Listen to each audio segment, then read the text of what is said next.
Dober večer, spoštovane dame in cenjeni gospodje. Dobrodošli na Sport klubu. Nov teden je za nami, zato seveda tudi nov teden okrog slovenskega nogometa. Pravzaprav slovenski klub Mura tudi na evropskem prizorišču sila uspešen in Mura je vse skupaj nadgradila tudi v državnem prvenstvu, kjer smo videli 4 odigrana srečanja, pa še eno je bilo malce bolj na meji, ampak jasno, kar nekaj golov, kar nekaj akcij smo zbrali. Moja malenkost je torej Miha Penko in z mano je kolega Dejan Obrez. Dejan, živo. Lepo zdrav Miha, lepo zdrav seveda tudi gledalkam in gledalcem, tako kot vselej v ponedeljkih zvečer na Sport klubu v oddaji Pod prečko. No in nocoj bomo pod prečko seveda gostili dva eminentna gosta, predsednika Mure Roberta Kizmiča in pa nogometnega trenerja Simona Rožmana. Imamo pa še dve poslastici tudi na Zoomu. Ja, drži. Imeli bomo še dva vklopa. Žan Karničnik se nam bo oglasil iz nogometne šole Mura in pa Max Barišič iz Kopra. Imamo pa danes tudi, bom rekel, strokovno podporo, strokovno razlago, Dejan, ko govorimo o sodniškem pogledu na dogajanje v našem prostoru. Morda ni bilo tako zelo kaotično, vroče kot v prejšnjem kolu, a nekaj akcij definitivno je bilo, pa tudi situacija z vremenom ni bila najbolj elegantna za izpeljavo tekme v stadionu v Ljubljani na stadionu Šiški, torej na Žaku. Ampak dobro, 4 tekme so pod streho. Mislim, da je prav, da zdaj gremo tudi že k našima gostoma. Dejan, če se strinjaš. Ja, seveda, samo da povem, da bo v tem našem sodniškem kotičku Darko Čeferin, naš gost, da ne bo manjkal niti fantasy kotiček. Govorili bomo seveda tudi o drugi ligi, pa ženski ligi, se dotaknili mladinskega nogometa. Zdaj pa torej k predstavitvi najnih osrednjih gostov. Ja, Dejan je že Dejan, z nama sta Robert Kuzmič, zdravo. Lepo pozdravljeni. In pa Simon Rožman. Simon, živo. Lepo zdrav. Sej, v bistvu bi začel kar najraje pri obeh naenkrat, ampak bomo seveda tule, Robert, vam dali definitivno prednost. Pogovarjala sva se z Dejanom, kako bi začeli, pa sva želeli eno dilemo pravzaprav razrešiti. Nekaj, kar mene v bistvu še najbolj zanima, ker me tudi prijatelji in tisti, ki redno spremljajo ligo, sprašujejo, kako je zdaj pravilno. Kuzmič, Kizmič, kako se izgovarja predsednik, vaš priimek? Zdaj, če smo čisto formalni, je pravilno izgovorjava Kuzmič, s tem pa, da moram biti korekten. Ta priimek smo dobili šele leta 1984, ko je mama izbrisala 2 piki uradno na občini. Mi smo bili Kuzmič, veliko ljudi pa to izgovarja tudi Kizmič, kot Mihen in tako naprej. Tako da v bistvu ni nič narobe, tudi če ga izgovorimo tako, kot so včasih izgovarjali priimek našega reli voznika Braneta Kuzmiča. Ni nič narobe, jaz slišim, da vse 3, ampak večina prijatelja znancev me kliče Robi. Na Robi, povejte nam, koliko veste, kaj zdaj počne Simon Rožman? Toliko, koliko so uspela zdaj pred oddajo se pogovoriti, kar zanimive stvari počne. Simon, kaj je to? Ja, lepo zdrav, tudi v mojem imenu. Ne, moram reči, da po 7 letih res, bi rekel, intenzivnega dela, vpetega v nogomet, sem se posvetil, se nekako odmaknil, normalno z enim očesom še vedno spremljam nogomet, po drugi strani se pa umaknil v posel, ki je mogoče, bom rekel, najtežji na svetu, to je biti starš. Se pravi, da moja 2 otroka, da imata zdaj očeta v pravem pomenu besede, ker nogomet res, bom rekel, vzame marsikatero stvar skozi leta in moram reči, da izjemno uživam. Privoščili smo si kar nekaj dopusta. Normalno, da se, bom rekel, dogaja še druge poslovne priložnosti. Drugače pa v največji meri moram reči, da izjemno uživam v krogu družine, v malo odmaknjenem nogometa. Bomo kasneje slišali, koliko zdaj spremljate tudi našo prvo slovensko nogometno ligo, ampak Miha, najprej. Ja, jaz sem sicer še eno vprašanje za Simona. Zdaj, verjetno bi morali ženo vprašati, ampak uspešnost kot starš, primerljiva s trenersko kariero? Še dobro, da ni tukaj, zato sem rekel, da je najtežji poklic na svetu, ker enostavno se ne vrednoti se potem skozi leta, kaj, bom rekel, postanejo tvoji otroci in tako naprej. Mislim, da vsi, ki bom rekel, smo udeleženi tega, je to nekaj najlepšega, da ne rečem tako posebej v mladih letih, mladi otroci, mali problemi, veliki otroci, veliki problemi, tako da sem zaenkrat še na malih otrocih in na malih problemih. Imam občutek, da je Miho to resnično zanimalo zaradi samega sebe, ker sva danes malce debatirala, ker sva jasno že cel dan takole na terenu, že cel dan skupaj, družina recimo temu trpi in bila je oziroma nanesla je beseda tudi na to. Ja, Miha, boš mogel naslednjič kdaj prej domov ali pa kasneje doma? danes sem imel pa že obisk tukaj, še preden si ti prišel iz redakcije v studio. Imaš to srečo, da te v Ljubljani lahko obiščejo. Ja, dobro, kdo je imel več sreče v tem kolu, kdo je zbral več točk, kaj se je torej dogajalo, rezultati prve lige Telemach, ki jih bomo zdaj tudi videli. Dejal sem odigrane 4 tekme, ena je bila zlasti zelo na zelo mokrih tleh, če se čisto tako izrazim, ampak to so rezultati. Torej, Radomlje Domžale 0-2, Aluminij Tabor 3-2, Bravo Koper 1-2 in Mura Maribor 3-1. Dejal sem, Mura je nadgradila vse skupaj iz evropske recimo preizkušnje proti Tottenhamu, Celje in Olimpija pa srečanje, ki je prestavljeno. Skratka, zdaj pa še seveda lestvica po 18. krogu. Nimamo sicer recimo temu sreče, da so vsi klubi odigrali enako število tekem, kar pomeni, da je ta lestvica seveda takole malce zvezdico, a vendarle, Koprčani so na vrhu in vztrajajo tule 36 točkami, potem pa Maribor in Olimpija, ki ima 2 tekmi manj, pa Bravo tudi na 27 točk. Mura je že nekje v sredini, že bliže evropskim mestom v samem prvenstvu. Domžale, Celje, Aluminij, Tabor, ki pada v zadnjem času po lestvici ali pa bolje rečeno na točkah, kar ostaja. Ampak Aluminij je zdaj napravil velik korak naprej ravno s to zmago na medsebojni tekmi in pa Radomljani, ki imajo ravno tako 16 točk kot Tabor iz Sežane. Rezultati, ampak definitivno dejanje pa stvar, ki je v teh zadnjih dneh recimo v evropskem pogledu Mura, pa ne vem, če ravno presenetila z to zmago, ker nekako se je ves čas čakalo, Robi, vsaj eno zmago Mure. Tudi Ante Šimun že po vsaki tekmi dejal, v redu, nismo bili dobri, vztrajamo. Res je, ko pade Tottenham pred tekmo, je verjetno malo kdo resnično verjel v kaj takšnega. A vendarle, zmaga na evropskem prizorišču v skupinskem delu. Zdaj, če se malo pošalim na začetku, jaz sem rekel še pred to tekmo, zdaj 2 gola že imamo, 1 piko bomo pa nekako mogli osvojiti do konca preostali 2 tekmi, ki nas čakajo. In definitivno je prišel neverjeten uspeh, ki ima tudi, moram reči, neverjetne razsežnosti in nimam kaj drugega kot reči, pohvaliti, zahvaliti, kot je rekel včasih naš prijatelj Katanec, kapo dol fantom, z pristopom, z igro, z požrtovalnostjo in kaj takega lahko sam si sanjal. Tudi ta zaključek na koncu, ko je Maroža pač postavil piko na i, to bo šlo v anale, to se bomo spominjali, če ne samo leta, desetletja mislim, in kaj takega doživeti, to je res nekaj fantastičnega. In tudi mislim, da bo to potrdil sam predsednik UEFA, ki je sedel zraven mene in doživel ta res prelep trenutek. Kako pa je biti ta trenutek predsednik kluba, ki premaga v 3 dneh Tottenham in potem še Maribor v Fazaneriji? Ja, občutki so fenomenalni, seveda. Z ene strani smo zelo ponosen, zadovoljen.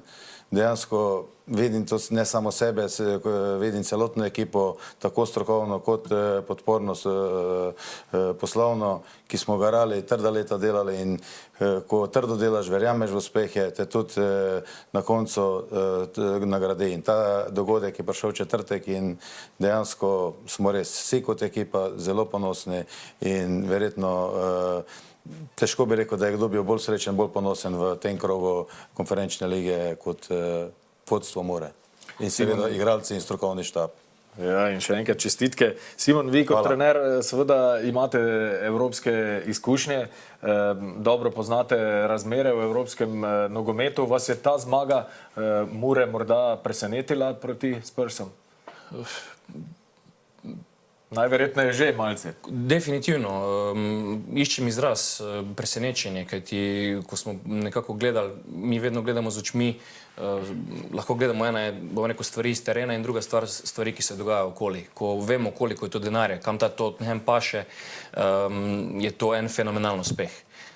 Kar se je dogajalo na igrišču, pa za me ni bilo preveliko presenečenje v smeri, da je Mura skozi vse tekme nekako se učila, nabirala izkušnje, predvsem pa gledam sam strogo iz strokovnega vidika skozi eno prizmo dolgoročnosti. Kaj imam v glavi? Nekako, ko sem prišel nazaj v Slovensko ligo, posebej potem proti koncu zadnje četrtine prvenstva, normalno, da zelo analiziraš nasprotnike in normalno ta zadnja tekma, ki se je zgodila lansko leto, nekako smo analizirali Muro skozi daljše obdobje. Se pravi, Mura je v prvem delu prvenstva, se pravi prejšnjo sezono, ogromno dajala na igro. Se pravi, bila, mislim, da zelo dominantna, bo neko poskušala se nadigravati, nekako gradila, bo neko svoj, da ne rečem DNK, svojo idejo znotraj igre in potem v enem obdobju prišla do nekega slabšega rezultata. Spremenila strategijo, bom rekel, na kratek rok ulovila nek rezultat in na koncu je uspel, bom rekel, ta rezultat, kar se tiče državnega prvenstva. Kaj hočem povedati? Se pravi, ta zmaga ni bila narejena čez noč, govorimo o terenu, narejena je bila, da lahko Mura igra v prvi tretjini proti tako sloviti ekipi. Kakršenkoli, za me ni nobeno opravičilo, malo sem, bom rekel, potem bral in angleške medije, malo mogoče slovenske medije, kakršnokoli opravičilo v smislu odnosa česarkoli. Tekma se odigrala, Mura vrhunski, mislim, da posebej prvi polčas, dejansko po strokovnosti, če mi ne bi vedeli, kdo je kdo, bi, bom rekel, težko, bom rekel, razumeli, da kaj takega je sploh možno. Tako da ena izredne čestitke in tako kot sem rekel, ta strokovni del, mislim, da gre skozi prizmo dolgoročnosti, mislim, da se to premalo mogoče poudarja, kaj vse je bilo narejenega, da Mura lahko izgleda, oziroma ne samo Mura, bilo katera ekipa, da lahko igra prvo tretjino, da lahko igra visok pritisk, da se zna braniti v srednji coni in tako naprej. Ogromno, bom rekel, pretečenega časa in tako kot je rekel gospod predsednik, ogromno enega, bom rekel, truda, znanje in na koncu koncev tudi izkušenj, da se, bom rekel, to lahko dogaja tudi v Sloveniji. Po drugi strani, bom rekel, imam pa eno pripombo, če lahko temu tako rečem, za medije. Deloval sem nekaj časa na Hrvaškem in ta zmaga je za mene osebno bila zelo premalo, bom rekel, podpihena, napihena, kakorkoli obrnem besedo, ker če bi, bom rekel, ta zmaga bila na Hrvaškem, bi hrvaški mediji pisal, da je Krničnik na radarju 3 najboljših klubov na svetu, da je trener Šimon že podpisal za Milano, da je in tako naprej. Se pravi, mislim, da je ta medijska slika, tudi, bom rekel, ta support, smo malce preskromni, po mojem mnenju, da se neke stvari, bom rekel, pokažejo ljudem, da tudi Slovenci v teh čudnih časih, bom rekel, lahko delamo presežke. Ampak točno zato mi nocoj govorimo o tem. Ja, in v bistvu, gospod Kuzmič, zdaj padla je en evropski velikan. Velikan, ki bolj kot v konferenčno ligo sodi v ligo prvakov. Niti ne v ligo Evropa, ampak morda še korak več, še malce bolj naprej. Uspeli so vaši, recimo, nogometaši, strokovni štab umiriti neko euforijo in potem igrati še proti Mariboru, fantastično tekmo, zabiti 3 zadetke. Kaj se je v teh dneh dogajalo vse okrog kluba po tej veliki zmagi? Verjamem, da je pokalo na družbenih medijih, da je verjetno tudi kdo ostal kakšno minuto ali uro dlje zunaj po samem evropskem obračunu. Ampak kako so potem, kako ste reagirali v klubu, ste morda šli v slačilnico takoj po tekmi, ste drugi dan fanta obiskali na treningu, kako ste vi reagirali, kakšno sporočilo ste jim poslali naprej? Ja, definitivno. Zdaj sam to, da spomnim, res gre za velik klub in tudi točno se zavedam, za kak klub gre. 2 leti nazaj sem bil na finalu v Madridu, ko je igral v finalu Lige prvakov.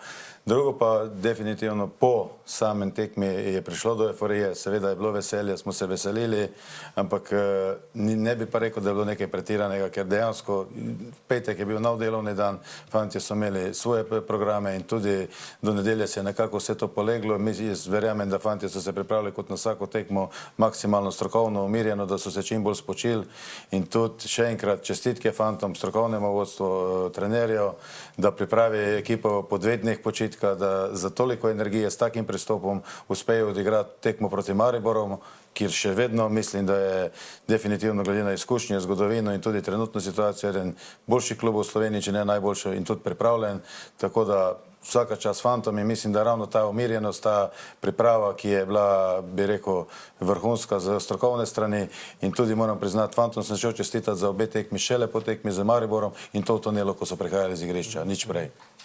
Predlagam, Miha, da morda, glede na to, da predsednik veliko omenja fante, enega od teh junakov povabiva zdaj v našo družbo preko Zoom povezave, takole na daljavo. Dobro večer Žanu Karničniku.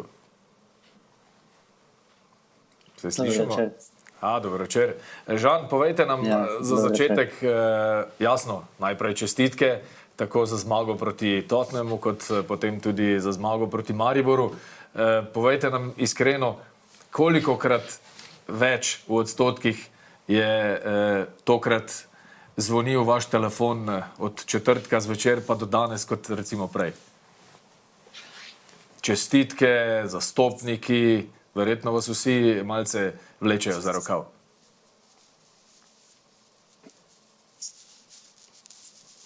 Žan, smo se slišali? Ne, lahko še enkrat ponovite, prosim, malo je... Žan, zanima nas, kolikokrat v odstotkih vam zdaj večkrat zvoni telefon od četrtka dalje po teh zmagah proti Tottenhamu in Mariboru? Ja, vsekakor je bilo čestitk z vseh strani ogromno. In ja, je kar mogoče še procent več, ko drugače tudi zdaj zazvonil telefon. Odigrali ste zares fantastično, predvsem proti Tottenhamu. Bi rekel, sem vas tudi osebno spremljal, to vaše gibanje, govorico telesa. Delovali ste zares suvereno, tako v tehničnem kot taktičnem smislu. Kakšna potrditev je to za nogometaša, ko igra, rekel bi, kar proti svetovnim zvezdnikom, pa vidi, da je recimo najmanj enakovreden? Ja, vsekakor je to neka dobra potrditev nekega dobrega dela, ki ga upravljamo skozi, bom rekel, skozi vsa ta leta, ko sem v Muri. To strokovno osebje nas izredno dobro pripravi na tekmo, opozarja, kaj delajo, kje so nevarni, kaj tudi njim konec koncev manjka in moram reči, da je bilo vsekakor se je vse poklopilo. Bom rekel, že prejšnje tekme smo bili nekako blizu proti Renu dvakrat, ampak zmanjkala tista pika na i za kakšno točko, ka pa se pa nam, bom rekel, zdaj v Mariboru vse poklopilo in vrnalo. Žan, se spomnite dneva, ko ste prestopili v Mursko-Soboškega prvoligaša, oziroma takrat mislim, da še drugoligaša? Ja, takrat se spominjam, ja, takrat je bila še druga liga. Ja, takrat skupaj z Nikom Lorbkom in pa Rokom Sirkom v tistem obdobju iz Maribora v Muro, tudi Bobičanec je prišel v tistem obdobju. Če zdaj pogledate nazaj in v letošnjo sezono, ki je tudi za vas osebno izjemno uspešna, govorili smo že o tej evropskih preizkušnjah, ampak tudi reprezentančno ste se priborili ne samo v ekipo, dobili tudi pomembne minute. Kako zdaj gledate na recimo zadnjih 5 let svoje kariere? Ja, vsekakor je šlo vse, bom rekel, strmo navzgor. Nisem si sploh mogel predstavljati, da se bo vse razvijalo tako, se razvija.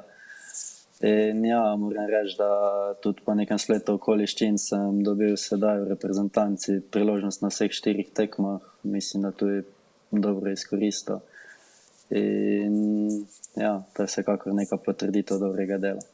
Žan, zdaj ste nam na sliki malce ušli v meglo, ampak zato, ker so vaši navijači slavili vaš gol proti Mariboru, zares fantastična akcija, sjajen gol, ampak če se prav spomnim, ko ste k Muri prišli, takrat je Mura seveda igrala v drugi ligi, ste bili v bistvu krilni napadalec. Je tako? Tako da tele akcije niso tako nenavadne. Ja, moram reči, da sem pač izredno ofenziven, tudi sedaj kot branilec. Imam rad iti malo tudi naprej. Ja, skozi kariero sem bil postavljen na ogromno različnih mest. V bistvu sem odigral že skoraj vse pozicije, kar je možno. In pač jaz nimam problema s tem, kam me bo trener postavil v določenem trenutku, bom dal svoj maksimum in to je to. Z Dejanom sva naredila, bom rekel, domačo nalogo, ne, ta research, pogledala malce nazaj in se tudi pogovarjala o vas z ljudmi, ki vas poznajo. Na začetku ste bili popoln joker s klopi. V nekem momentu, mislim, da prvi sezoni ste dosegli zadetek kot joker s klopi na samo 17 minut igranega časa. Skratka, samo 17 minut ste takrat potrebovali za zadetek. Zdaj dobro, v karieri grejo vse skupaj tudi, kot pravite sami, na druge igralne položaje, ampak definitivno ta ofenzivna vloga ni tuja. Ne, pač ja, moram reči, takrat me je trener uporabljal na nekoliko drugačnem položaju, kot me uporablja trenutno.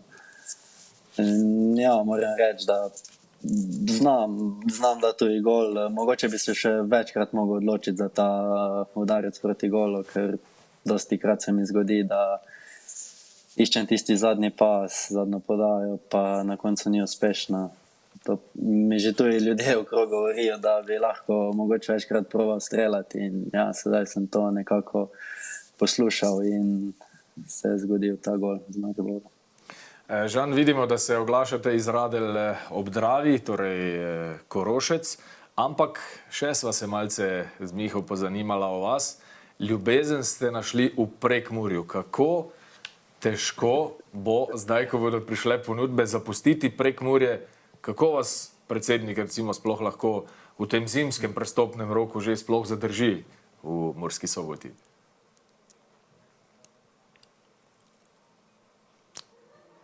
Pa ravno zdaj nam zmrznila slika.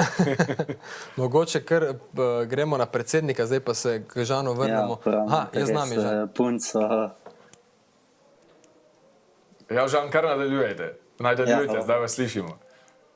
Ja, res, da sem punco našel v Prekmurju in vsekakor me bo vedno poti neke vodle nazaj v Prekmurje in kaj se bo pa zgodilo naprej, pa mislim, da vam več lahko pove oziroma kaj se dogaja, pove predsednik, ki je z vami, tako da odlično. Lahko tudi njega vprašate. Predsednik, beseda je vaša. Ja, glejte, tako je. Vrnil bi se na to, da Žan je dejansko eden od lepih primerov, da tudi v slovenski ligi lahko vzgojimo igralce, ki so sposobni igrati v reprezentanci in to konkurenčno. To je ena stvar. Drugo pa v Muri dejansko imamo zelo odprto oziroma transparentno politiko, kar se tiče, da igralce pripeljamo, vzgojimo in tudi na koncu, da jim omogočimo, da iščejo svoj boljši jutri, predvsem v tujini in da se tudi zase naredijo za klub in zase naredijo boljšo prihodnost. Zdaj, ko se tiče Žana, definitivno je dokazal, da je res vrhunski igralec, definitivno pričakujemo, da bodo ponudbe, da se bomo pogovarjali in v prvi vrsti mi se bomo držali dogovorjenega, da igralec dobi najboljši možen klub in da tudi klub od tega pol ima nekaj za vzgojo na mlajših igralcev. Simon, ga vidite bolj spredaj, bolj zadaj Žana iz nekega trenerskega pogleda? Ne, mislim, da se je Žan posebej v zadnjem obdobju izprofiliral. Bom rekel, v tem sistemu 3 kot desni branilec ali v sistemu 4 kot zunani branilec. Nekako se znajde, mislim, da odlično tudi na vrhunskem nivoju. Jaz se absolutno strinjam, da je po meni prerasel slovensko ligo. Sigurno predsednik in cel strokovni štab bojo ocenili, kdaj je, bom rekel, primeren trenutek, bom rekel, za odhod, normalno za Žano. Mislim, da to je edina prava pot slovenskega nogometa. Je pa sigurno, bom rekel, ena lepa zgodba od igralca, bom rekel, ne moramo reči neperspektivnega, ampak igralca, ki je nekako začel svojo pot v članski ekipi na nekem drugoligaškem nivoju in z ogromno, bom rekel, nekega truda, zalaganja, na koncu tudi priložnosti, ki jih je dobil, da jih je izkoristil. Mislim, da se je, bom rekel, prelevil v enega zares dobrega branilca reprezentančnega kalibra. Žan, za konec tega vašega oglašanja še, če bo oziroma ko bo prišlo do odhoda, če bi lahko izbirali državo, katero bi si izbrali za odhod v tujino, kje bi najraje preizkusili svoje zmožnosti? Ja, težko odgovorim na to. Pač v bistvu mora biti, bom rekel, če se odločimo za neki odhod, prvo, glede, kar se tiče finančnega in vsega tega, izbrati neko možnost, tudi mogoče še da se ne odpravim v tujino samo zato, da grem v tujino, da tudi v tujini se nekaj doseže, da igraš, da ne greš, da pač enostavno, da ne gre za to, da boš tam sedel na klopi in treba, do konca bomo videli, kaj se bo zgodilo januarja in skupaj z predsednikom in s temi ljudmi se bomo sedli, pogovorili in bomo videli, kaj bo. Očitno vas čaka kar zanimiva zima. Predsednik, tudi vas. S takšnimi uspehi bo ponudb zagotovo veliko. Zahvalimo se seveda Žanu za tale vklop. Žan, hvala lepa, vse dobro v letošnji sezoni in v karieri seveda. Srečno. Hvala, enako tudi vam. Dobro, Žanu gre izvrstno, ampak predsednik, preden ste igrali to tekmo s Tottenhamom, so se pa pojavile že neke govorice, ki jih je zlasti Ante Šimundža pa tudi klub malce postavil na stran. Pojavljala so se vprašanja, ali je dejansko ponudil odstop oziroma ali ste se o tem pogovarjali. O tem smo lahko brali z prve roke, torej se je kaj dogajalo na tem, je bilo kakšno nezadovoljstvo, je bila to samo iskrica, da se kaj malce spremeni v nekem obdobju, ker iz tega govoričenja do takšnega uspeha se po nogometu seveda tudi v enem dnevu lahko hitro kaj zgodi. Zelo odkrito, mi se v tem klubu nismo niti o tem nič pogovarjali, tudi informacije smo zvedeli iz medijev, zdaj pa kdo je bil iniciator tega, pa bi težko rekel in tudi nas po domače povedano ne zanima. Znači, vi ste mirni. Zelo mirni. In peljete z Antem Šimundžo zgodbo naprej. Mi moramo še tule kakšno besedo reči o sami tekmi. Skratka, Mura, Maribor na koncu 3-1, Krničnik 25, Horvat 30, pa potem Voloder na drugi strani za 2-1 in pa Maroša 89 minuta, tudi Maroša prinesel 3 točke v Evropi, prinesel zdaj še to potrditev te zmage. Fantastičen zadetek proti Tottenhamu in tudi fant, ki raste z Muro. Ja, Maroš je prav tako že v 3. ligi zabijal proti Muri, pol je prišel k nam v Muro in dejansko rastel z nami, doživljal spone in pace, veselil se skupaj uspehov, je imel tudi slabše momente oziroma obdobja, ko mu ni šlo vse po načrtih, ampak je vztrajen, delaven, pravi prekmurski fant in tak je spravim, ko ti delaš, ko vztrajaš, ko verjameš, ko te v to podpira strokovno vodstvo, dejansko uspeh pride in to je živ dokaz tega, te dve tekmi proti Tottenhamu in Mariboru. Zdaj govorimo v glavnem o tem večeru, jasno o teh sladkih zadevah, ki jih prinese nogomet in vse te evropske zmage, tudi kar zajeten finančni kolač bo prejela Mura zaradi te zmage. Zdaj se vse sliši lepo, ampak ni ves čas tako, ne zmaguje se vsak dan v evropskih tekmovanjih, ne pade vsak dan Tottenham, daleč od tega. Kako pa je sicer, ko je zadeva recimo temu normalna, v narekovajih povedano, kako težko je kot predsednik in vodilni mož kakšnega od slovenskih prvoligašov zagotavljati sredstva za nemoteno delovanje? Ja, tle dejansko so zadeve precej zahtevne, otežene zaradi raznih deležnikov in moram priznati, da mi smo zelo trdo garali, da smo se prišli v drugo ligo, da smo zagotavljali prepotrebna sredstva, da smo, rečemo v narekovajih, preživeli leta in tudi, ko smo se nekako stabilizirali, prvič uvrstili v Evropo, pride tale obdobje COVID-a, ki nam je spet stvari, bi rekli, podrlo na glavo. Hvala Bogu smo spet bili, smo se uvrstili v evropska tekmovanja, prišli do 3. kola lani, izgubili seveda proti slovitemu PSV Eindhovnu, ampak ravno ta moment nam je spet dal to finančno stabilnost, ki je prepotrebna, da klub servisira svoje, bi rekel, obveznosti, da se razvija in da ne pozabi na vse tiste res nujne elemente, kajti zdaj, če pogledamo samo prvo ligo, je produkt raste, je zanimiv, seveda je nogomet šport številka ena najbolj atraktiven na svetu, ampak kakorkoli se primerjamo z ostalimi državami, pa ne rečemo ta velikimi, ta srednjimi, tudi če samo sosede pogledamo, od Avstrije, Mađarske, dejansko zaostajamo in ta dober produkt, prva liga, ki je dejansko nadgrajen letos tudi, bi rekel, z novim sponzorjem, z dodatnimi sredstvi za televizijske pravice, še zdaleč je to nižje, kot je v ostalih državah, ampak ni to edino. Mi vidimo, da se ta stvar lahko nadgradi z dobrim sodelovanjem tako nogometne zveze kot klubov, ker predvsem marketinška je ta zadeva še zelo neizkoriščena in zelo atraktivna.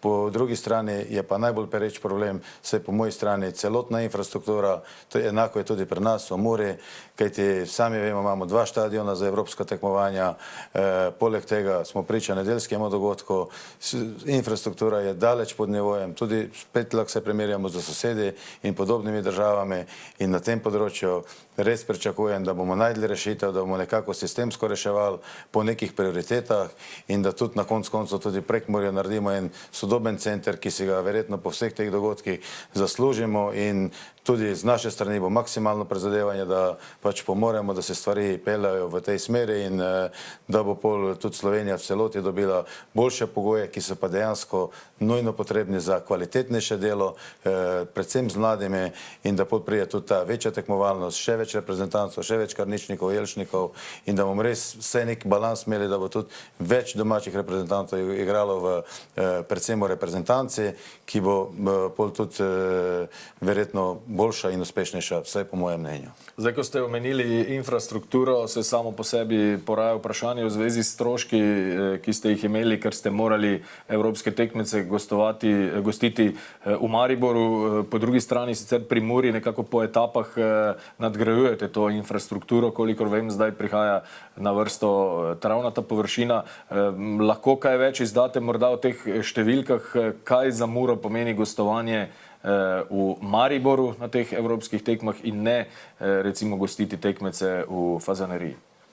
Zdaj, če začnemo z Muro, definitivno smo od prvega leta vsako leto večali vložek v to infrastrukturo, ker moramo vedeti, lastnik stadiona in vseh pripadajočih objektov je občina in moram reči, da smo krepko čez 1 milijon sami vložili v infrastrukturo in pripeljali do te mere, da smo lahko igrali vse 4 predkola v letošnjem letu na domačem igrišču. In to je definitivno nekaj najlepšega, kar se lahko zgodi Prekmurju, navijačem in privržencem Mure in žal, ko smo se uvrstili v ligo, konferenčno ligo, smo mogli iti v Maribor in ne, vse je bilo, kar se zadeve tiče samega igranja, odlično. Tudi občina, vsi deležniki, Mariborski klub nam je priskočil na pomoč, ampak za nas je prvo to bil velik finančni zalogaj, drugo, velik organizacijski zalogaj, sploh recimo nivo kvalifikacijskih tekem in prvega kola, ki je bil velik preskok zaradi igrišča in zaradi zahtevnosti tekmovanja in pravil oziroma zahtev UEFA, je res bil tako organizacijsko kot finančno velik zalogaj in nimamo kaj skrivati. Vsaka taka tekma evropska nastane med 70-80 tisoč, samo to, da se zorganizira, najame infrastrukturo od varnosti, zdravstvenih služb, hospitalityja in podpore vseh deležnikov, ki so potrebni. Da ta zmaga prije še toliko bolj tudi iz tega vidika. In tudi mogoče glede navijačev, sami vemo, težko je, eno je zaradi covida, drugo je pa pol že oddaljenost in vse in navijače je bilo tudi bistveno manj in niso doživeli tistega pravega vzdušja, kar ga Fazanerija prinaša. Definitivno. Zdaj, naslednja tekma je Radomlje Domžale, 0-2 za Domžalčane, Ibričić in pa Georgijevec sta bila strelca, ampak tukaj sem navezal, Simon, na vas, ne, tudi na te prodaje igralcev. Zdaj, vaša izkušnja iz Hrvaške lige in pa mogoče tudi iz delovanja v Domžalah, ker ste tudi v vašem obdobju prodali takrat veliko število igralcev, ampak zneski pa niso bili ravno enormni, zapast v nezavest, vsaj v večini primerov. Na Hrvaškem se zdi, da če pač primerjamo to s Hrvaško, so ti zneski navadno kar malce napihnjeni. Ja, ena je napihnjenost v medijih, druga je realna slika. To je ena razlika, je pa definitivno, da mi se z Hrvaško ligo po merilu transfer ne moramo primerjati v nobenem primeru. Gre za drugo reprezentanco sveta in to vse, kar, bom rekel, potem pomeni zraven. Strinjam se, infrastruktura, ogled tekem na Hrvaškem, akustika in tako naprej, ogromno enih razlik. Jaz kljub vsemu mislim, da v tistem obdobju v Domžalah smo pokazali, bom rekel, neko strategijo, ki mislim, da bi bila primerna za okolje, v katerem delujemo. Mislim, da so številke okrog 1 milijon bile za tisto obdobje, mislim, da zelo velike. Zdaj, če pogledamo samo zadnji poletni prestopni rok, kjer se temu niti približali, nismo približali, mislim, da je bilo tisto obdobje zelo uspešno. Domžale mislim, da nekako nadaljujejo s to strategijo. Enako imajo težave po prestopnem roku, pomeni z igralci, ki so ostali v klubu. Igralci normalno si želijo, bom rekel, iti v večji klub, v boljši klub in potem vedno ta september, oktober sta 2 meseca v Domžalah, kjer sta, bom rekel, rezultatski problem. Igralci, ki so, bom rekel, lansko Ravno sezoni... končana Evropa tudi, ne? Ponovadi. Tako, končana Evropa, se pravi, igralci nekako v pričakovanjih za nekaj več, če se tistim 2-3 vsako sezono, ki se to zgodi, super, nekako klub se pokrije praktično za celo sezono, po drugi strani se pa stvari potem postavljajo na novo in Domžale, mislim, da zdaj v finišu lovijo, bom rekel, ta rezultatski priključek in z zelo, bom rekel, izdelano, mislim, da tu niso kaj veliko spreminjali, periodizacijo obrnjeno na glavo, kar pomeni, da delajo na koledarsko leto, dolge zimske priprave. Mislim, da so več let zapored že v spomladanskem delu ene boljših ekip v ligi, tako da jaz bom rekel, za njih se ne bojim za nadaljevanje. Ampak spet je Ibričić tisti, ki je neka gonilna sila pač te ekipe. Znova zadetek, tudi zelo atraktiven, ki ga bomo kasneje tudi videli v naših predlogih za zadetek. Ampak vemo pa, da počasi odhajajo pokoj. Zdaj govorilo se je lani, morda po letošnji sezoni. Kako Domžale brez njega naprej? Ja, to bo en sigurno velik izziv. Mislim, da je Ibro pokazal v vseh teh letih, da je res bil, bom rekel, dodana vrednost. Mi je žal, da mogoče v Slovenski ligi skozi pretekla leta nismo iskali, bom rekel, ali pa nismo dobili, ali pa imeli srečo dobiti takšne tujce, ne samo tujce na igrišču, ampak tudi, bom rekel, kot persone. Mislim, da se je pokazal tudi v vseh ostalih segmentih, bom rekel, v Sloveniji kot en velik dobrobit. Ja, ena, bom rekel, velika uganka, sigurno, bom rekel, Domžale imajo dovolj časa. Mislim, da se po tej sezoni zagotovo, bom rekel, poslavlja in imajo dovolj časa, da, bom rekel, nadaljujejo ero po Senadu Ibričiću. Radomljani pa malček v škripcih v teh momentih so na repu razpredelnice. Gledali smo tekme, se pravi vseh teh 17-18 tekem, pa so imeli tudi kar nekaj smole, ne? Dejan pa hkrati tudi enega izmed najboljših ali pa najatraktivnejših zadetkov v letošnji sezoni. Če se strinjaš, gremo naprej tudi na obračun Aluminija in pa Tabora. Na koncu zmaga za domačo ekipo, kar nekaj vroče krvi in nezadovoljstva tudi sodniškimi odločitvami. Do te analize sodniških odločitev še pridemo. Ampak evo, zdaj spet prihajamo do trenutka, Simon, 2 ekipi, ki sta v spodnjem delu, ki sta sosedna na lestvici in ta dvoboj zelo veliko odloča. Tabor ima določene probleme v zadnjem času, zdaj že v bistvu 2 meseca in pol. Ni bil v polni zasedbi na tele tekmi. Aluminij čakal, pa ga je malce sreča pobožala takrat proti Olimpiji. Kako se bo ta, recimo, spodnji del, kako pričakujete, da se bo razvil? Pa jaz mislim, da bo praktično zelo negotovo, praktično do samega finiša. Mislim, da razlike pretirane v kvaliteti ni. Mislim, da je Tabor zapadel v eno, bi rekel, situacijo, kjer rezultat nikakor jim ne gre na roko. Mislim, da na igrišču kažejo veliko več, ko potem na koncu pokaže sam rezultat. Aluminij kot vedno, bom rekel, borbe neugoden na svojem igrišču, tako da jaz sigurno pričakujem v spomladanskem delu, da bo borba tudi tako kot za, bom rekel, najvišja mesta, enako tudi za, bom rekel, obstanek zelo negotova, kar je pa mogoče tudi draž za navijače, za kar se pravzaprav nogomet sploh igra. Ovsenek v 8 minuti za Tabor, Bizjak za domačine v 19. Gueriko v 29. Ravno ste videli tale zadetek za 1-2 in pa še Pečnik za 2-2 polčas, drugi polčas 3-2, Krefel je zabil 72 minuti iz 11 metrov. To je zadetek Guerika, posojenega nogometaša z Maribora, Dejan. Tako je, verjamem, da ga tudi Simon dobro pozna.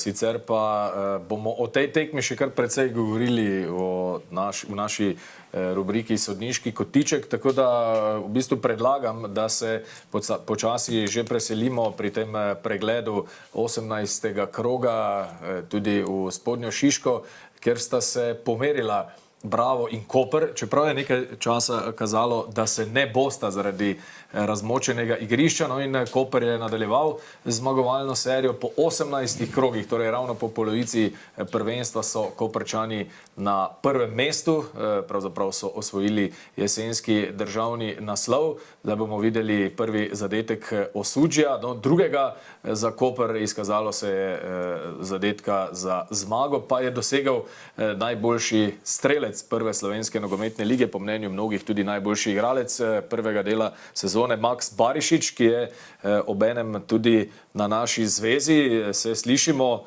Max, dober večer v Koper. Dober večer. Max, povejte nam, kako mokro je bilo na zadnji tekmi v Spodnji Šiški. Ja, bilo je kar mokro. Ne. Zgledalo je bolj, kot da igramo vaterpolo, kot nogomet, ampak dobro. Ampak vas očitno v tej sezoni nobena zadeva ne spravi iz tira. Že 11 zadetkov, lani sta bila 2 nogometaša, Mula Husejnović in Mlakar, na koncu najučinkovitejša 14 zadetki. Dobro, zdaj je verjetno lahko kar precej polemik o tem, ali boste po zimi zapustili Koper ali ne, ampak če boste ostali, kaj bi vas zdaj zadovoljilo po kar 11 krogih, oziroma po 11 golih, po 18 krogih, kaj bi vas zadovoljilo na koncu? Kje se bo ustavil Max Barišič? Pa jaz upam, da bom uspel dati čim več golov. Pač. Na začetku sezone mi je bil cilj, že 10 golov bi bil zadovoljen, ampak pač mi je to uspelo doseči tako kar hitro, tako da sem si kar postavil že nove cilje in upamo, da bomo tudi do 20 prišli, če se bo dalo. Je Max lani 2 zadetka, če se ne motim, kaj ne? Ja. Ja, letošnji... Lani ni šlo tako v gol.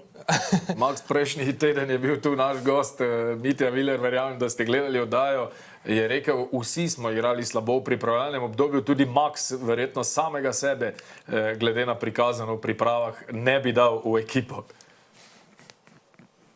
Ja, na pripravah res ni bilo to. Nismo sploh gledali tako, kot se je pol začelo odvijati v prvenstvu. Ampak zgleda smo rabili čas, da se navadimo na nove soigralce, kajti prišlo je veliko novih in zdaj pa res dobro delujemo kot celotne. Ja, zdaj, Max, to je neka pravljica, vsaj trenutno je to pravljica za vas, za vašo ekipo. Nov trener, kako se vam je vloga spremenila v tej sezoni? Ja, lani sem na začetku igral, ko smo igrali z trenerjem Srebrničem 4-2-3-1, sem igral kot desno krilo.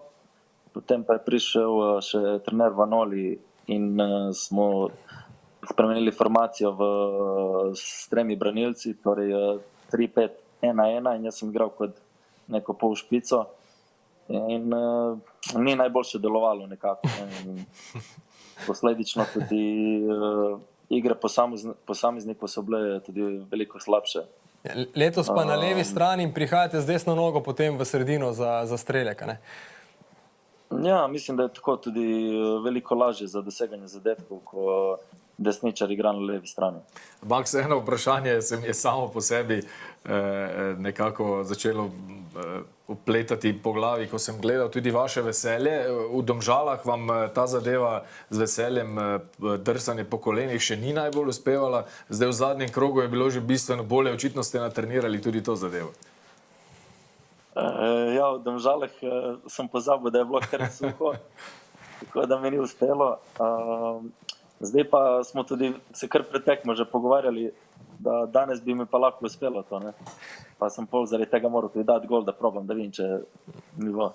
Ko je suho, ko je mokro, ko je ne vem kakšno vreme, ne vem kakšni pogoji, Max Barišič v tej sezoni zadeva. Koliko vam je pri tem dala Italija, ker ste preživeli kar nekaj sezon v tistih, bom rekel, rosnih nogometnih letih. Koliko vam zdaj to pomaga? Vidimo, da ste se v drugi sezoni po povratku v Slovenijo dokončno uspeli aklimatizirati, zares eksplodirati v polnem sijaju. Ja, mislim, sigurno mi je pomagalo veliko, kajti tam sem se naučil v 8 letih sigurno tudi veliko tega v nogometu. Kajti tam sem začel bolj profesionalno nogomet igrati. Sem pa rabo zgleda 1 leto tudi, da se prilagodim k slovenski ligi, verjetno tudi malo manj taktična in za zdaj mi je prilagajanje kar dobro uspelo. Ni pa bilo vse enostavno v karieri, ne? Takrat sploh Milan vas na koncu ni odkupil, iz Primaveri Milana ste igrali, vrnili se v Catanijo, Catania je potem pristala v 3. ligi v Italiji, vztrajali ste. A so bili tudi pomisleki o tem, kako peljati takrat kariero naprej? Ja, veliko krat sem razmišljal o tem, ni bilo lahko, bil sem konstantno tudi pod pogodbo s Katanjo in vsakič tudi, ko sem prišel v zadnjo leto pogodbe, so nekako oni želeli vseeno, da ostanem, če pa pol pa zna priti tudi do izsiljevanja ali pa neki, tako, kot zna biti v klubih z temi pogodbami. In tako da zaradi tega se mi zdi, da sem toliko časa ustrajal tam, na koncu pa mi je uspelo prekiniti pogodbo in se vrniti v domače okolje. Še nismo tudi rekli o vašem zvenečem trenerju takrat pri Milanu.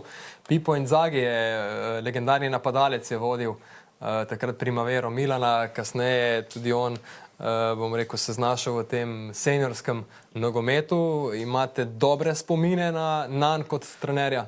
Max, pazite, kaj boste rekli o Milanu, kajti Miha je velik navijač Milana, zato vas vse čas daje v ta italijanski nogomet, pa to, ja. Dobro, pol se bomo kar dobro razumeli, kajti tudi jaz navijam za Milan v Italiji, tako da... Ja, cela obala je Milan, Juve, Inter, Sampdoria, Koper zelo močno v Sloveniji pa na vrhu Koper in Max, je v tej sezoni Koper pripravljen ustrajati do konca na vrhu? Sposoben? Ja, jaz upam, da ja. Moramo pa sigurno ostati skromno z nogami na tleh in jaz sem siguran, da če bomo delali tako naprej, da nam bo uspelo. Ok, Simon, je Koper dovolj stabilen, da ostane na vrhu, pa potem gremo še na Maxa in tudi o njegovi prihodnosti, ker verjamem, da ima tudi on kakšno ponudbo. Ampak najprej o tem, ali Koper lahko ustraja na vrhu do konca? Jaz mislim, da so eno lepo presenečenje tega jesenskega dela. Sigurno mislim, da se bo v slovenskem delu marsikaj spremenilo, če govorimo čisto iz terena. Se pravi, zdaj nekako ekipe še, mislim, da ne šteje Koper bom rekel, ožji krog favoritov za naslov, kar pomeni, da v mogoče nekem neodločenem rezultatu trenerji ne kalkulirajo, da mogoče ta točka bi bila dovolj in potem se jim rekel odpira še kak več prostora in tako naprej. Medtem ko bolj, ko bo šlo prvenstvo v samo končnico, sigurno bojo več primorani, vsaj po moje oceni, igrati kontinuiran napad. To je definitivno, bom rekel, zelo težko. Ekipe se bojo sigurno, bom rekel, pripravljale na mogoče malce drugačen način in mislim, da ohranjati prvo mesto, da je v tem primeru zelo težko. Zdaj pa, Max, to, kar sem prej že napovedal, saj se že šušlja, da vas seveda klubi močno spremljajo. Kaj lahko rečete o nadaljevanju vaše kariere, o tem recimo zimskem prestopnem roku? Za zdaj sem jaz še vedno z glavo v Kopru, dokler ne bo nič konkretnega, nočem niti razmišljati o tem. Vem, da s takimi igrami bo prej ali slej že prišlo do tega. In s takšnimi igrami bo verjetno prej ali slej prišlo tudi do reprezentančnega poziva. Zdaj mislim, da do marca ne bo nobenih reprezentančnih preizkušenj, kar je verjetno škoda za vas, ampak kako z nestrpnostjo boste pričakovali naslednji selektorjev seznam?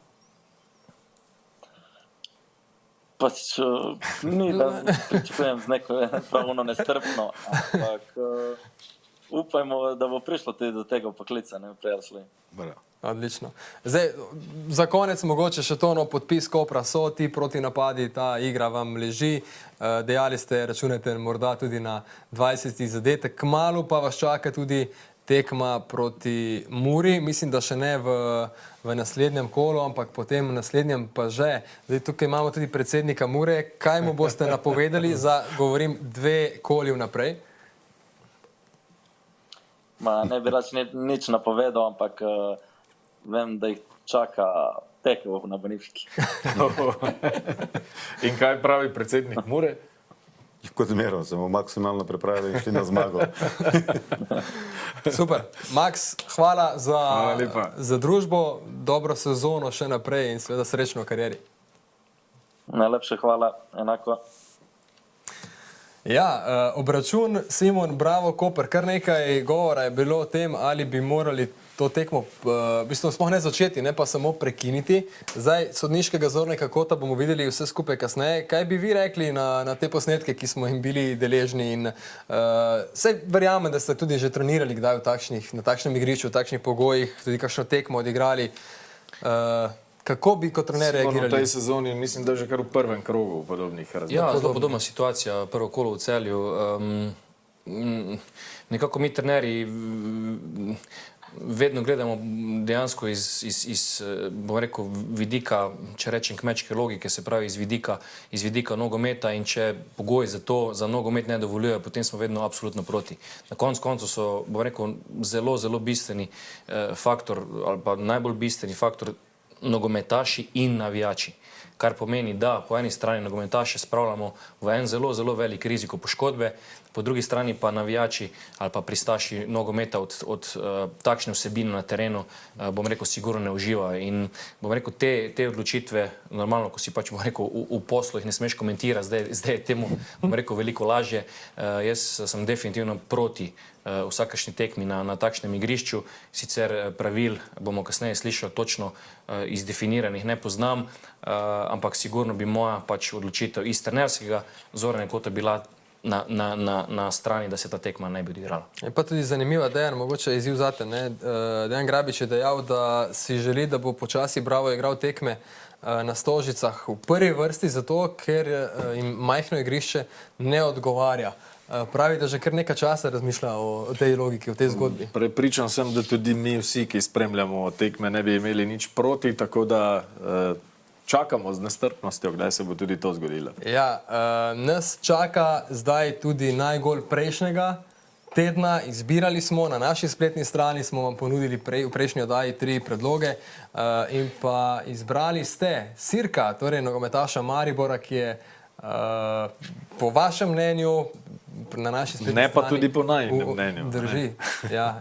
Izbrali njega oziroma njegov zadetek za najgol. Dajmo se spomniti torej, kako je zabil najboljši gol prejšnjega kola.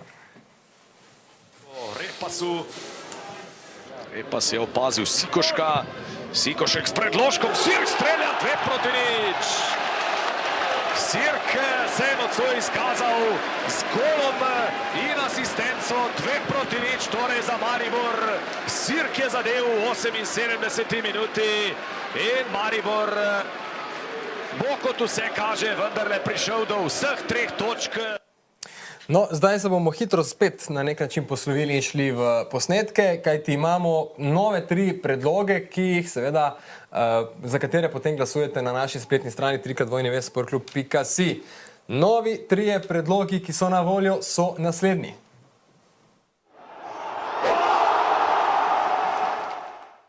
Dobro, Bovha, in tole je priložnost za protinapad Aluminija. Bovha pa slabo in zdaj Bovha manjka v zadnji vrsti. Pa takoj strelo, daleč gol! Kakšen šok zdaj je za domačo zasedbo. Jan Žekovič je klonil, Ignacio Guerrico pa je poskrbel za pravi golaso. Strel po tleh, tako je delovalo, da je lahko žoga zaradi hitrosti nevarna za Jan Žekoviča. Videli bomo z tega posnetka, če bi moral Jan Žekovič tule bolje posredovati, imel je veliko časa, žogo je spremljal oddaleč. Matka Obradoviča, Karničnik samozavestno mimo Selukija, Horvat spremlja ga Makombo, to je zdaj priložnost, Karničnik! 1-0, Mura je unovčila boljšo igro v zadnjih minutah s krasnim zadetkom slovenskega reprezentanta Žana Karničnika. Predvsej megleno je tam, kjer se veselijo nogometaši Mure ob svojih navijačih, Black Gringosih. 1-0, sjajna akcija je to bila. Poglejmo še enkrat, Horvat tu s podajo in potem je Karničnik uvidel, da ima nekaj prostora, natančno je nameril in matiral až peta juga. Torej Maribor je... Slobodan Vuk je žogo zadržal, pa Andra Žinič, lepa poteza Žiniča. Potem poda slabšo levo nogo, pa streli gol! Senijad Ibričić, fantastičen gol! Žoga ni imela veliko kinetične energije, zato še toliko bolj preseneča, da je Ibričić tako močno sprožil proti vratom Veliča. In tako je Ibričić dosegel 4. gol v letošnji sezoni, njegovega 45. v prvi slovenski nogometni ligi. In Domžalčani torej od 39. minute vodijo z 1-0. To so naši trije predlogi na 3x2investsportklub.si. Predlagam, da glasujete in v naslednji oddaji bomo seveda pokazali, koga ste izbrali. Spoštovani gosti, mogoče gospod Kuzmič, verjetno vprašanje ni najbolj težko za vas, kateri je bil najboljši gol za vas tega kola. Je to Krničnik ali se boste postavili na kakšno drugo stran? Ne, moram reči, da tudi od Ibričića gol mi je izredno lep, ampak glede na celo akcijo bi glasoval za Krničnik. Simon? Glede na to, da ni bilo kinetične energije, je bil od Ibričića fantastičen. Po drugi strani pa ono staro pravilo od Guerika, če nimaš kam, da je v gol. In bo neko ta gol iz ne vem kakšne oddaljnosti, mislim, da je po meni najlepši. In naša družbi je še Darko. Preden ga vpletemo v njegove vode, naj še neko prijetnejšo zadevo. Kateri zadetek je bil najlepši? Tudi sodniki zagotovo radi gledate lepe gole. Ja, prav gotovo. Za mene so kar vsi goli pravi. Tako da sem navdušen nad vsemi goli. Super, tudi tu sodniško korekten. Mene nisi vprašal, jaz rečem Žan Karničnik. Kaj pa rečeš ti? Kinetična energija z Simonom na Ibričića. Zdaj pa še ena zadeva. Podarili bomo knjigo legende Marcosa Tavaresa, zato brž na naš Instagram profil. Sledite nam na Instagram profilu, na storjih, pa boste potem tudi tam upisali vprašanje, koliko golov je zabil in nekoga bomo potem izžrebali. 24 ur imate časa, torej legenda Marcos Tavares. Verjamem, da ga bomo v bodoče, v prihodnje tudi gostili v naši oddaji. Zdaj pa hitro naprej, sodniški pogled. Sodniški pogled.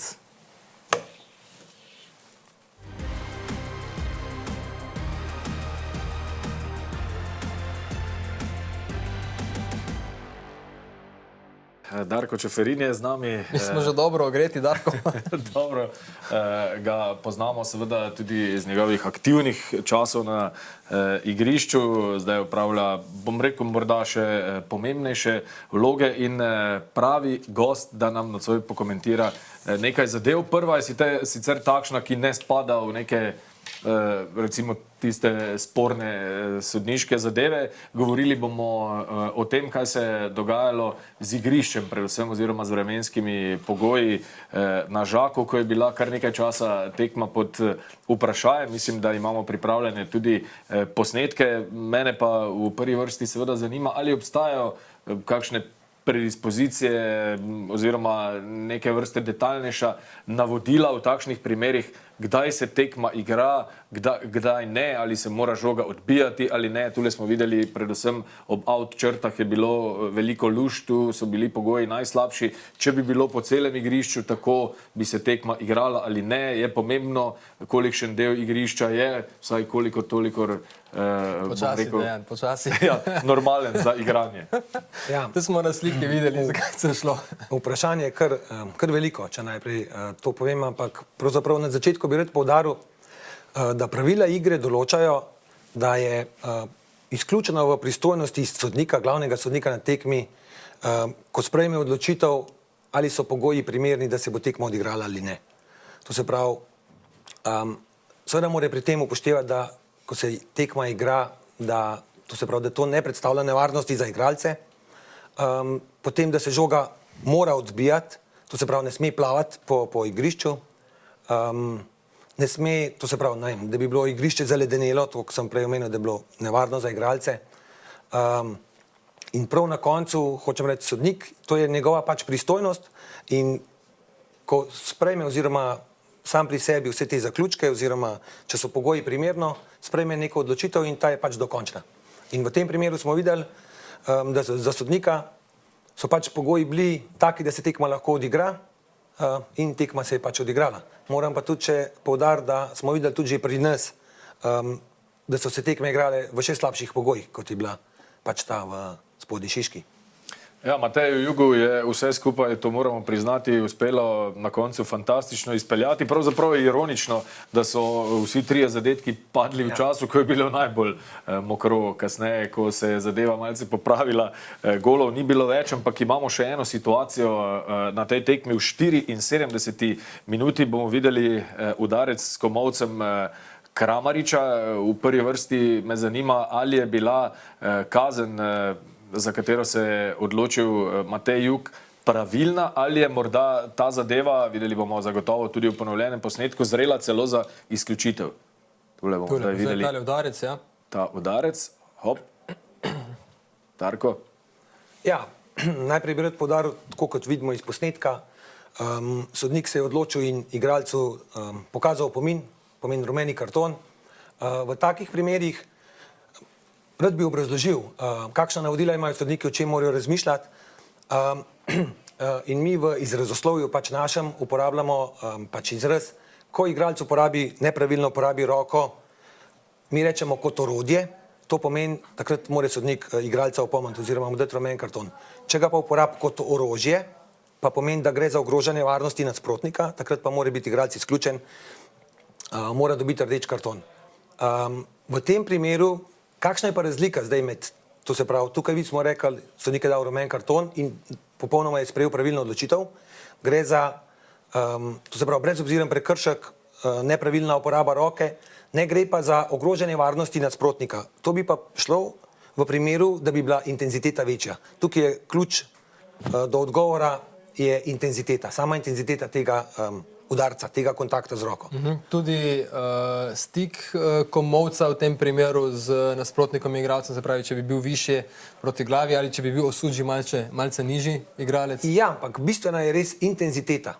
To je moč udarca, kontakta, ko govorimo, takrat bi, ne vem, ko rečemo, gre za ogrožanje varnosti nasprotnika, v tem primeru tukaj vidimo, da temu ni tako, gre za brezobziren prekršek in popolnoma pravilna odločitev tukaj rumen karton. No, to me veseli, ker veliko krat, ko vidimo komolec, že tulimo vsi z tribune, da je pač potrebno pokazati rdeč karton. Ja, sodniki, se pravim, imajo pa navodila in to, da morajo to striktno upoštevati, to se pravi, upoštevati smernice navodila, v prvi vrsti zato, da zaščitijo igralce in pa tudi imič samega nogometa, to se pravi, da so pozorni na take zadeve, da reagirajo in ustrezno pač disciplinsko ukrepajo. No, če je bilo v prejšnjem krogu najbolj vroče v zvezi s situacijo ob izključitvi v Kopru, pa je bilo v tem krogu najbolj vroče, tudi kresala so se mnenja, tudi nekaj izjav konkretnih je padlo o tem dogodku, ki ga zdaj spremljamo. To je tekma v Kidričevem Aluminij Tabor, zelo pomembna tekma pri dnu lestvice, kjer se je glavni sodnik v 70. minuti odločil dosoditi najstrožjo kazen. Tule bomo zadevo videli nekoliko detaljneje in resnično v določenih momentih je videti, da v tem primeru igralec Tabora vleče za majico nogometaša iz Kidričevega. Darko, vaša nekako detaljnejša analiza, verjamem, da ste jo sodniki imeli, je kakšna? Ja, to se pravi, najprej bi pač omenil rad tudi, da sem bil slučajno kontrolor sojenja na tej omenjeni tekmi in vidimo iz posnetka, da je sodnik odločno dosodil kazenski udarec. Za njega je bila situacija v trenutku jasna, bil je energičen pri tem in zdaj najprej, tako kot ste omenili, iz samega posnetka tukaj, kot vidimo, pač oni, ko smo res pozorni na to, pa bolj osredotočeni na igralce, mogoče vidimo prej kot mogoče navadni gledalci ali pa, ker niso toliko skoncentrirani na te kontakte. Kar bi pa rad povedal je pa tukaj, da odločitev sodnika je popolnoma pravilna. Zdaj pa zakaj?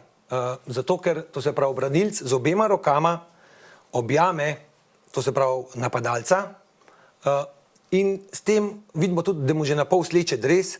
In to gre za očitni prekršek. Očitni prekršek na tej sami tekmi je bil sistem VAR, kar pomeni, da to se pravi, ko je pač sistem VAR na določeni tekmi in ko pride do dogodka, kot je tukaj ta, sodnik sporoči VAR sodniku, zaradi česa je dosodil, kar je dosodil. No in v tem, zato ker seveda VAR to mora vedeti, lahko pride tudi do napačne interpretacije oziroma sodnika, da bi on rekel, bil je prekršek z nogam, pa VAR vidi, da ni prekršek z nogam. No in v tem primeru je sodnik tako rekel, dosodil sem kazenski udarc, ker je branilec držal z obema rokama napadalca in za VAR je bila situacija takoj, to se pravi, tudi dobro vidna in mu je samo potrdil njegovo odločitev. Moram pa poudariti, da če pa sodnik v tem primeru ne bi dosodil kazenskega udarca, je pa VAR sodnik v VOR sobi imel več, to se pravi, na tekmi je bilo 7 kamer in iz drugih različnih kotov kamer je dobil posnetek, ki je še bolj nazoren kot ta tukaj, ki ga mi vidimo in gre za očitno držanje res z obema rokama in tako kot sem rekel, če sodnik ne bi dosodil kazenskega udarca, bi ga VAR predlagal bi mu pač on-field review, kot mi rečemo, to se pravi pregled dogodka in sodnik bi si šel sam pogledati ta dogodek. Torej v tako imenovanem VOR-u sodniki vidite še več posnetkov, kot jih ja, seveda, tam VAR sodnik, VAR in AVAR, one dva imata na razpolago vse mogoče kote kamer, tako imenovano super slow motion kamero, ki približa popolnoma pač sam dogodek in je hočem reči, je še veliko bolj evidentno, kot pa tukaj, recimo, kot mi vidimo na tem posnetku. Martin Matoša je sodil to srečanje tretjič v letošnji sezoni kot glavni sodnik. Dejan Balažič je bil glavni v, recimo, VAR-u. In če sem prav razumel, če prekrška Matoša ne bi dosodil, bi zelo verjetno prišlo do opozorila strani VAR-a, klica in najbrž intervencije. Ja, ne zelo verjetno. 100% bi prišlo do tega, da bi VAR predlagal sodniku pregled samega dogodka, sodnik bi si šel pogledati in potem on presodil dokončno odločitev. No, predvsem Sežanci so seveda zadevo videli drugače, počutili so se opeharjene, tudi zaradi tega, recimo, nismo po tekmi dobili izjave ne strani igralca, ne strani trenerja, kajti direktor Davor Škrjanc je skušal zaščititi vse skupaj, tudi njega je zadeva seveda precej razbesnela in poslušajmo, kaj je o tej zadevi in še o zadevi, ki se je dogajala teden prej, spregovoril športni direktor Tabora.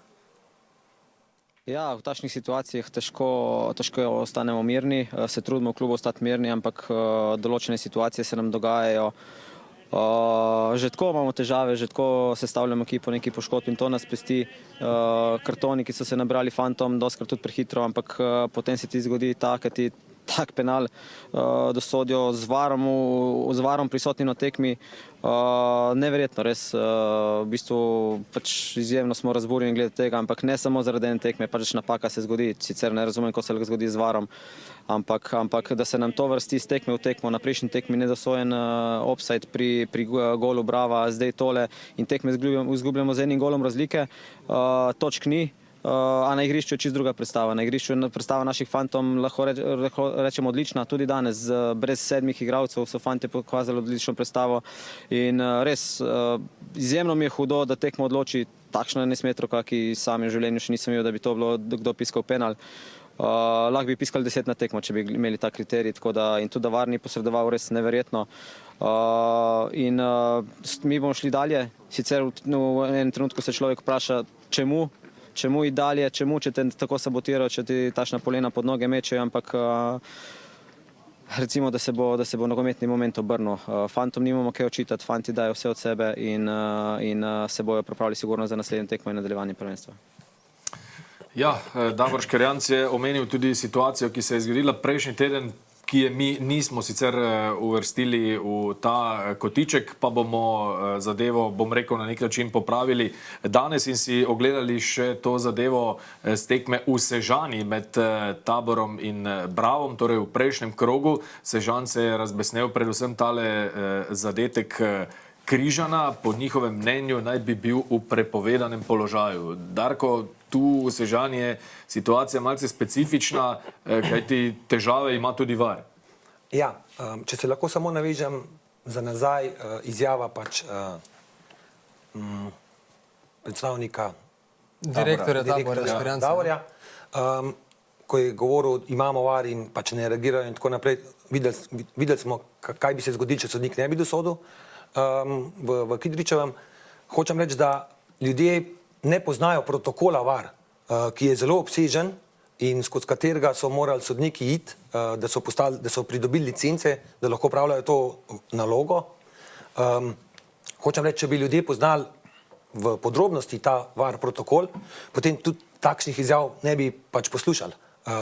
Seveda pa glede na to, da je zelo obsežen in pač ljudje ne poznajo tega, kar mi je popolnoma v bistvu razumljivo, ker niso sodniki, se ne ukvarjajo pač s tem poslom. Ampak hotel sem samo to izpostaviti, da je VAR protokol zelo obsežen in ga je pač potrebno poznati in ga upoštevati. VAR je posredoval, samo v bistvu, ni posredoval, ampak v bistvu je posredoval, če prav razumem. Ne? Ni posredoval direktno v igro, je pa preveril situacijo. Seveda, je pa preveril situacijo in potrdil sodnikov odločitev. Če se zdaj še malce ustavimo pri tej zadnji konkretni situaciji, mislim, da imamo tudi eno sliko s povlečeno črto, zdaj kdo je zaokrožilo malce naokrog po spletu, ali je to dovolj natančno ali ne, ne vem, Darko, lahko sploh komentirate to zadevo s povlečenimi črtami. Bi pa rad komentiral ta dogodek, kot ste omenili, to se pravi najprej, kar se tiče telih črt. Moram reči, da VAR tehnologija uporablja, to se pravi tridimenzionalno sliko, projekcijo, vertikalno projekcijo, in ki jo uporablja sistem Hawkeye v sistemu VAR. Ko pa vidimo tak posnetek tukaj, ko so črte potegnjene, če tako lahko rečem, malo po domače, je to popolnoma brezpredmetno, da gledamo tukaj take slike. Kar se tiče stadiona v Sežani, trenutno ni mogoče potegniti pri njih črt za presojo offside položaja. Upajmo, da v prihodnje, da se bo to vzpostavil sistem, da bo to tudi možno. Tako da, zakaj pa tukaj, to se pravi, je bil priznan zadetek. Vemo vsi, da VAR intervenira, ko ima dokaz, da gre za čisto in očitno napako sodnika. In v tem primeru tega dokaza... Tukaj vidimo še posnetek, še enkrat pa... Ja, lahko. Ja. Pa potem date ta komentar. Se pravi, očitna napaka, ki... Očitna napaka tukaj, da bi bila pomočnika, da bi bilo evidentno, da gre za napačno presojo. Na osnovi tega posnetka tukaj, tega dokaza nimamo, niti VAR ga ni imel v VOR sobi, zato seveda ni interveniral. Še enkrat, ko ima VAR dokaz, da gre za očitno, takrat intervenira. V primeru, da nima, ostane obvelja sodnikova odločitev. Je pa bilo v vsakem primeru res izjemno tesno, toliko danes, kar se tiče tega sodniškega pogleda. Z Darkom se bomo zdaj redne srečevali, govorili pa bomo v eni od naših naslednjih oddaj seveda tudi o tem, kaj se dogaja v VAR sobi, ampak to bomo nekako prihranili za oddaje, ki bodo na sporedu v tistem delu, ko se sezona ne igra. Zimskem premoru, pravzaprav. Ja. Vajeni ste že prav gotovo, da pripravimo za vas tudi najizjavo kola in tokrat gre ta v Mursko Soboto.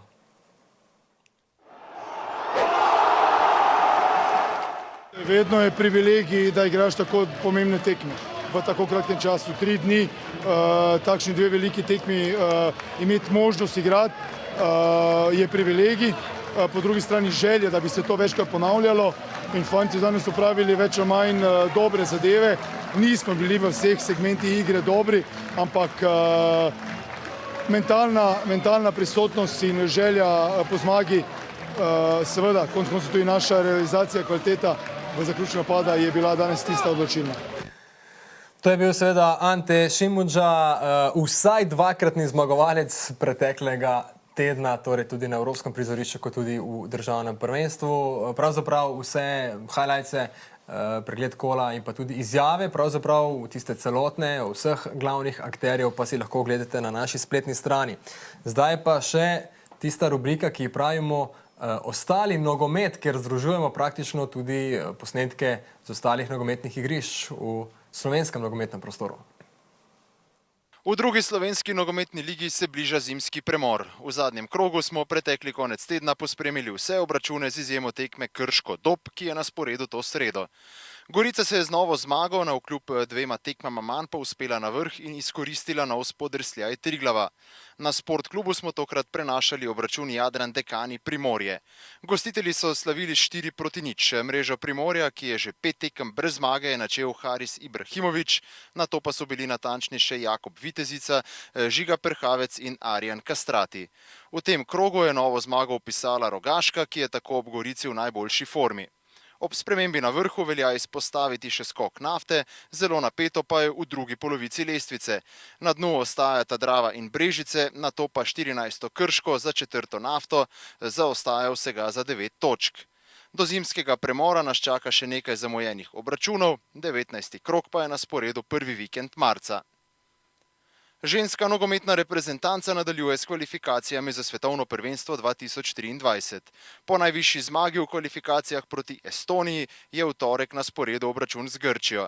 Slovenke so Estonijo premagali s 6-0, 2 gola je prispevala Lara Prašnikar, med strelkami pa so bile še Kaja Korošec, Špela Kolbl in Zala Kuštrin. Izbranke Boruta Jarca bodo proti Grčiji lovile 4. zmago v tem ciklusu, obračun boste lahko pospremili na Sportklubu. Tudi v mladinski in kadetski ligi se bliža zimski premor. Mladinci so odigrali 15. krog, preložen je bil le večni derbi med Mariborom in Olimpijo. Do najvišje zmage so prišli nogometaši Brava, ki so z 9-1 odpihnili Celje. Do zmag so prišle še Domžale, Radomlje in ekipa Kopra, videli pa smo še 2 remija na tekmah Krka Aluminij in Brinje Grosuplje Mura. Na lestvici do večjih sprememb ni prišlo. Na vrhu je še vedno Olimpija, najbližja zasledovalca sta Domžale in Koper.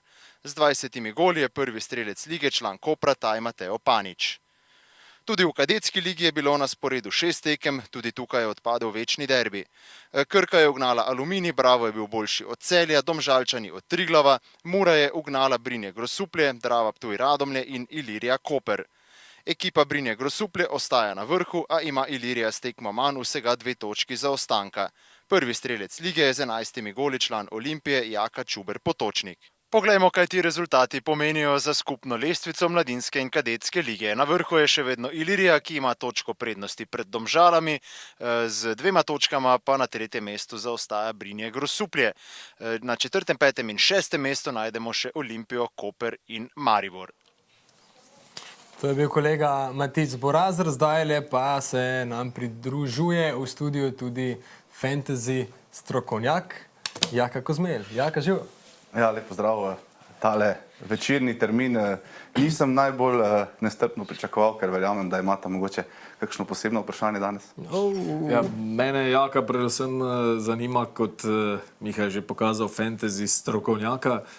Koliko točk si izbral v tem krogu? Ne veliko, ampak mislim, da bodo kolegi poskrbeli za to tudi v mojem opisu, ampak nismo tu zaradi mene, če dovolite. Malo smo. No, ampak se bomo pomaknili do naslednjih tem, ker sicer sem pričakoval seveda vajno izzivanje in prav je tako, mlajši kolegi moramo dobiti trdo kožo, ampak gremo zdaj na tisto, kar se je dogajalo v fantasyju, pa potem mogoče še rečemo kakšno o moji neuspešnosti. Izvoli.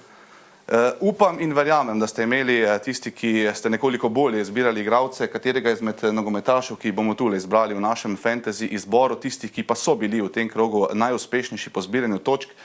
Tomi Horvat, gol in podaja za Muro na derbiju z Mariborom 13 točk, Senijad Ibričić 11 točk, prav tako videli smo krasen zadetek, pa potem 3 zelo uspešni branilci, Gašper Pečnik, Žan Karničnik, Andraž Žinić. Skratka, to so bili tisti nogometaši, ki so vam prinesli največ točk. Odveč je povedati, da nikogar izmed teh sam nisem imel v svoji ekipi.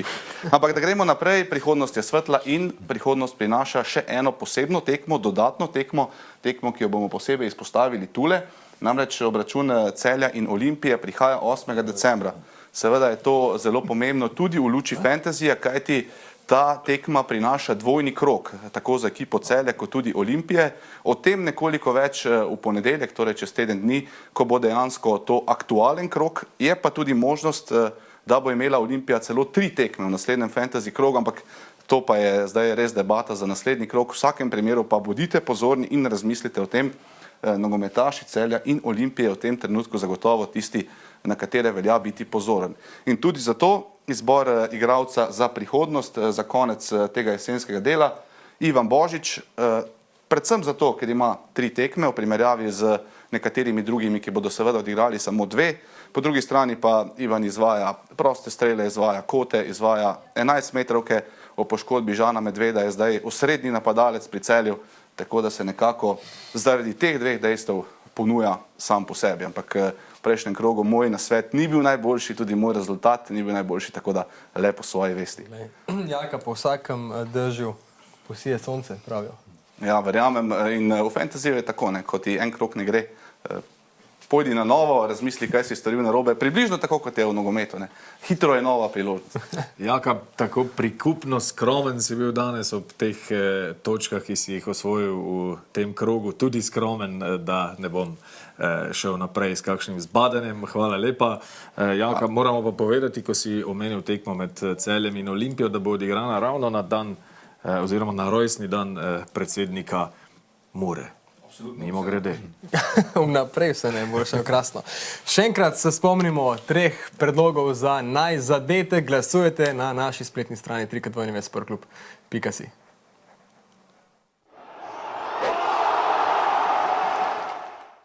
Dobro, Bouha in tole je priložnost za protinapad Aluminija. Bouha pa slabo in zdaj Bouha manjka v zadnji vrsti. Pa takoj strelo, daleč gol!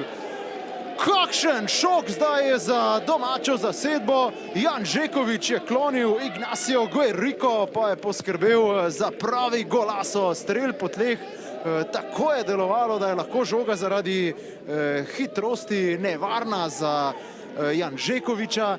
Videli bomo z tega posnetka, če bi moral Jan Žekovič tule bolje posredovati. Imel je veliko časa, žogo je spremljal oddaleč. Matka Obradoviča, Karničnik samozavestno mimo Selukija, Horvat spremlja ga Makombo, to je zdaj priložnost, Karničnik! 1-0, Mura je unovčila boljšo igro v zadnjih minutah s krasnim zadetkom slovenskega reprezentanta Žana Karničnika. Predvsej megleno je tam, kjer se veselijo nogometaši Mure ob svojih navijačih, Black Gringosih. 1-0, jajna akcija je to bila. Poglejmo še enkrat. Horvat tu s podajo in potem je Karničnik uvidel, da ima nekaj prostora, natančno je nameril in matiral až Beta Juga. Torej Maribor je... Slobodan Vuk je žogo zadržal, pa Andraž Žinič, lepa poteza Žiniča, potem poda slabšo levo nogo, pa streli gol! Senijad Ibričić, fantastičen gol!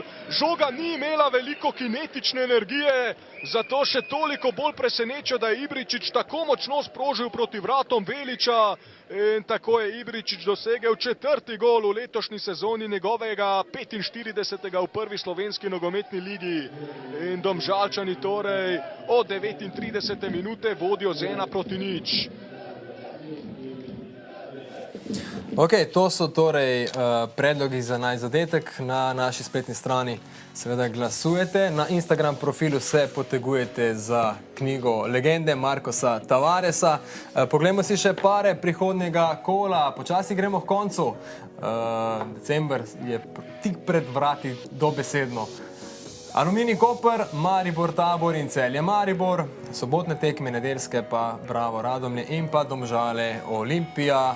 Čez teden dni bomo seveda znova skupaj. Zdaj nama z Dejanom ostane samo še to, da se poslovijo od gostov. Krasna družba. Ja, Robert, Simon in Darko, hvala lepa za obisk. Bili smo malce dolgi danes, ampak še daljši bi lahko bili, če bi prišla na vrsto vsa vprašanja, ki smo ju imela na voljo za vas, pa še ob kakšni naslednji priložnosti. No, naša naslednja oddaja pa bo na sporedu že prihodnji ponedeljek, samo na Sportklubu ob 20. v oddaji Pod prečko. Lahko noč.